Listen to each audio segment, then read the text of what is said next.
वबरकातुहु नहमदुहु व नुसल्ली अला रसूलिहिल करीम अम्मा बाद क़ाल नबी सल्लल्लाहु अलैहि वसल्लम वफ़ी फ़ातिहतिल किताबि शिफ़ाउन मिन कुल्लि दा सदक़ रसूलुल्लाहि सल्लल्लाहु अलैहि वसल्लम। அனைத்து புகழும் அல்லாஹ் ஒருவனுக்கே உண்டாவதாக. சலாத்தும் சலாமும் இருலோகத்தின் தலைவர் சய்யிதுல் அன்பியா ஹஜ்ரத் ரசூலுல்லாஹி ஸல்லல்லாஹு அலைஹி வஸல்லம் அவர்கள் மீதும் அவர்களின் தூய்மையான குடும்பத்தினர்கள், சத்திய சஹாபாக்கள், தாபியீன்கள், தபா தாபியீன்கள், முஹத்திஸீன்கள், ஃபஸீரீன்கள், முஜ்தஹிதீன்கள், இமாம்கள், ஷேகுமார்கள், உலமாக்கள், முன்னோர்கள், நம்மவர்கள் பூரா உம்மத்தின் மீதும் என்றென்றும் நிறைவாக உண்டாவதாக. கண்ணியத்திற்குரிய அல்லாஹ்வின் நல்லடியார்களே, சகோதரர்களே, தாய்மார்களே, அல்லாஹ்வுடைய மாபெரும் பேரவர்களால் நாம் உயர்ந்த ஒரு திக்ருடைய மஜ்லிஸிலே அமர்ந்திருக்கின்றோம். இங்கு நமக்கு அல்லாஹ்வை அடைவது ஒரு பக்கம் இருந்தாலும் கூட இந்த சிறு பிள்ளைக்கு அல்லாஹ் ஷிஃபாவை கொடுக்க வேண்டும் என்ற நோக்கத்தோடும் இங்கே நாம் மஜ்லிஸில் உட்கார்ந்திருக்கின்றோம். அல்லாஹ் இந்த திக்ருடைய பரக்கத்தினால் இந்த பிள்ளைக்கு நல்ல சுகத்தை கொடுத்து, நல்ல ஆரோக்கியத்தை கொடுத்து, நல்ல பிள்ளையாக சாலியான பிள்ளை வருவதற்கு அல்லாஹ் தௌஃபீக் செய்வானாக. கண்ணியத்திற்குரியவர்களே, அல்லாஹ்வின் நல்லடியார்களே, தாய்மார்களே, அருமை நாயகம் ஸல்லல்லாஹு அலைஹி வஸல்லம் கூறியிருக்கின்றார்கள், வஃபி ஃபாத்திஹத்தில் கிதாபி, சூரத்துல் ஃபாத்திஹாவிலே அனைத்து விதமான நோய்களுக்கும் நிவாரணம் இருக்கிறது என்று கூறுகிறார். குர்ஆனுடைய எந்த ஆயத்தை நாம் இறை நம்பிக்கையோடு நாம் ஓதினால் அதில் ஷிஃபா கிடைக்கும் என்பது ஒரு பக்கம். நம்முடைய பெரியார்களை ரஷீத் கங்கூ ரஹ்மத்துல்லாஹி சொல்கிறாங்க, நீ எந்த ஆயத்தை எடுத்து ஊதி விட்டாலும் ஷிஃபா கிடைச்சிடும். இருந்தாலும் கூட குறிப்பிட்ட சில சூறாக்களை ஸல்லல்லாஹு அலைஹி வஸல்லம் குறிப்பிட்டு காமித்திருக்கின்றார்கள். சூரத்துல் ஃபாத்திஹாவை ஓதுங்கள், அதில் உங்களுக்கு ஷிஃபா கிடைக்கிறது என்று சொல்வார்கள். நம்ம ஆனி பாபா அடிக்கடி சொல்லுவாங்க, யாருக்காவது உடம்பு சரியில்லைனாக்க 7 தடவை ஊதி விடுங்க, சரியாக போயிருக்கும். பெரியவங்களுக்கு, சின்ன பிள்ளைகளுக்கு 3 தடவை ஊதி விடுங்க, சரியாக போயிருப்பாங்க.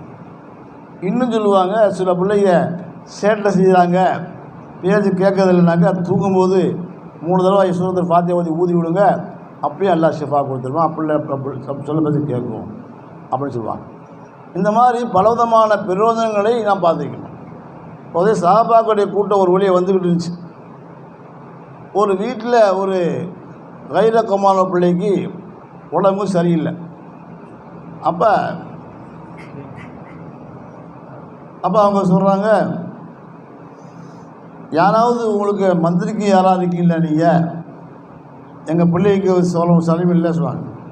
அப்போ ஒரு சஹாபி நான் வரேன்னு சொல்கிறாரு.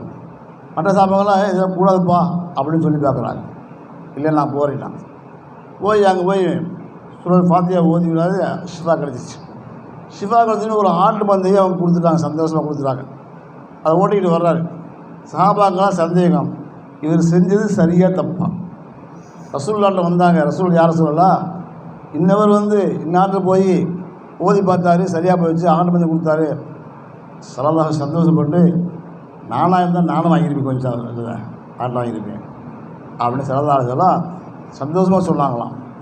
இதுதான் நமக்கு ஆதாரம். ஓதி பார்த்தா ஷிஃபா கிடைக்கும், ஹதியா கொடுத்தா வாங்கிக்கலாங்கிறது ஒன்று. ஒன்றும் அவங்கள்ட்ட வசதி வாய்ப்பு இருக்குதுங்கிறது அவங்களாம் தானாக கொடுக்குறது வேறு விஷயம். நம்ம கேட்டு வாங்கிறது கூடாது, அது தப்பு. ஆக அல்லாஹ் சுப்ஹானஹு வ தஆலா குர்ஆனுடைய எந்த ஆயத்தை வச்சாலும் ஷிஃபா கொடுக்கிறான். ஆமாம், இங்கே நம்ம உட்கார்ந்துடக்கூடிய அமைப்பு என்னன்னாக்க, திக்ர் செய்கிறோம், நம்முடைய உள்ளத்தில் நோய்களை சரி பண்ணுவதற்காக வேண்டித்தான் நம்ம திக்ர் செய்கிறோம். அதே போல் தான் வெளியங்கமான உடல்ரீதியான நோய்களையும் ஷிஃபாவுக்காக வேண்டித்தான் உட்காந்துருக்கோம். ஆமாம், இதனுடைய உள்ரங்க நோயை சரி பண்ணுவதற்கான உட்கார்ந்துக்கூடிய இடத்துல அல்லாஹ்வுடைய மாபெரும் கிருபையினால் வெளிரங்கமான நோய்களுக்கும் அல்லாஹ் அதுக்கு ஷிஃபா கொடுக்கின்றான். அதில் சந்தேகம் கிடையாது. எந்த ஒரு மனிதன் அல்லாஹ் அல்லாஹ் அல்லாஹ்னு சொல்லுகின்றானோ அவனுடைய உள்ளத்தில் அது உள்ளே போய் அது அப்படியே பட்டு அது உள்ளமும் ஷிஃபா செய்யக்கூடாது, அதாவது திக்ர் செய்யக்கூடியதாக மாறுது. இப்படி அல்லாஹ்வுடைய திக்ரை கொண்டு தான் அல்லாஹ் சுப்ஹானஹு குர்ஆன் அல்லாஹ் பி திக்ரில்லாஹி தத்மஇன்னுல் குலூப், அறிந்து கொள்ளுங்கள் அல்லாஹ்வுடைய திக்ரை கொண்டு தான் உள்ளங்களுக்கு நிம்மதி கிடைக்கின்றன. உள்ளங்களுக்கு நிம்மதினா என்ன? எந்த நோயும் அங்கு அண்டாதுன்னு அர்த்தம், எந்த விதமான பிரச்சனையும் அங்கே வராதுன்னு அர்த்தம். எல்லா வகைக்கும் இந்த ஷிஃபாவை அல்லாஹ் அங்கே கொடுக்கின்றான். எல்லா விதமான நோய்களுக்கும் நிவாரணமும் அல்லாஹ் கொடுக்கின்றான். இதுதான் அந்த கல்புல் நிம்மதி இருக்குது. ஒரு மனிதனுக்கு வந்து வாழ்க்கையில் கஷ்டங்கள் இருக்கலாம், சிரமங்கள் இருக்கலாம், இழப்புகள் இருக்கலாம், எல்லாமே இருக்கலாம். இருந்தாலும் கூட இந்த எல்லா வகையிலையும் அவனுடைய மனதில் வந்து நிம்மதி ஏற்படுத்துவது இந்த திக்ரு தான். எல்லாத்தையும் மறந்து அல்லாம தன்னை சரி செஞ்சுவதற்காக வேண்டி தான் இந்த திக்ரு நம்ம செய்கிறோம். இல்லைன்னா செய்ய தேவையில்லை.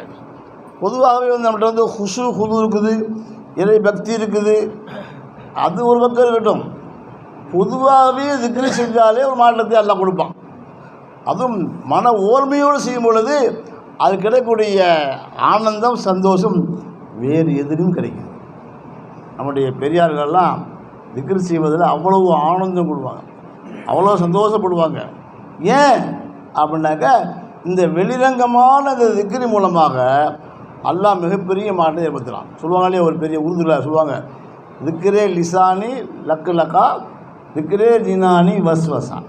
ஒரு மனிதனுடைய நாவை அல்லாஹ் அல்லாஹ் அல்லாஹ் என்று சொல்லும் பொழுது அது உள்ளத்தில் பட்டு உள்ளமும் திக்ர் செய்யக்கூடியதாக மாறுகிறது. உள்ளமும் திக்ர் செய்யக்கூடியது யாருக்கு மாறும் அப்படின்னாக்கா நல்ல தர்பீத்தானா தான் முடியும். இல்லை சாதாரண முறையில் வரதில்லை. நம்மளாம் திக்ர் செய்கிறோம், இதை கொண்டு உள்ளத்தில் மாற்றம் வருமா நம்ம சொல்ல தெரியல. ஆனால் நம்முடைய வெளிரங்கமான அமல்கள், ஹலாலான சாப்பாடு, அல்லாஹ் ஹராம் இல்லாமல் தப்பிச்சுக்கிறோம், உலகத்துடைய ஆசாபாதப்பட்டு ஒதுங்கி இருக்கிறோம். அப்படி இருக்கக்கூடியவங்களுக்கு லேசான முறையில் திக்ரு செஞ்சாலும் அதை உள்ளத்தில் போய் மாற்றத்தை ஏற்படுத்தும். அந்த அடிப்படையில் தான் நம்ம இங்கே உட்காந்துருக்கோம். அல்லாஹ் இந்த பிள்ளைக்கு ஷிஃபா கொடுக்கணும். ஆமாம், இதன் மூலமாக மாற்றத்தை எல்லாம் ஏற்படுத்தி கொடுக்கணும் இன்ஷா அல்லாஹ். ஆக திக்ருங்கிறது சாதாரண விஷயமெல்லாம் இல்லை. ஆமாம், அல்லாஹ் தஆலா குர்ஆனில் அதிகமாக சொல்லக்கூடிய வார்த்தை திக்ரு வார்த்தை தான். புதுக்குருவா திக்ரன் கசீரா, அதிகமாக திக்ரு செய்யுங்கிறான். அதிகமாக தொழுகுன்னு சொல்லலை, அதிகமாக குர்ஆன் ஓதுன்னு சொல்லலை, அதிகமாக திக்ரு செய்யுங்கிறான். ஒரு காரியத்தை முடிச்சுட்டு வந்தீங்கன்னா இதா கொஞ்சம் சிலாத்து ஃபந்தஸ்ரு ஃபில்லாது வபத்தோல் ஃபல்லா பதுக்குருவா கசீராங்கிறான். நீங்கள் வியாபாரம் செய்ய போ, லாபத்தை ஈட்டிட்டு வா, லாபத்தை ஈட்டிட்டு வந்தாலும் கூட இங்கே வந்து செய்ய திக்ரு செய்கிறான். ஏன்னா அந்த ஏமாத்துல வரக்கூடிய அந்த லாபத்தினுடைய பறக்கத்து திக்ரு மூலமாக தான் நான் ஏற்படுத்தி கொடுக்குறான்.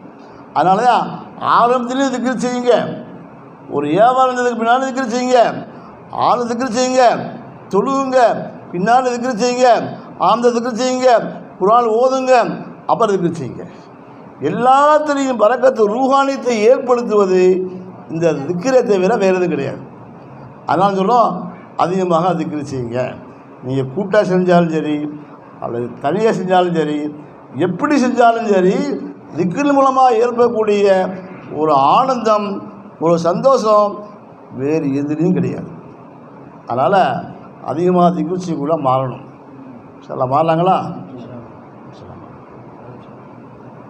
இன்ஷா அல்லாஹ் இப்போ திக்ர் செய்ய போகிறோம். எல்லோரும் கொஞ்சம் கவனமாக அந்த பக்கமும் செய்யணும் இன்ஷா அல்லாஹ்.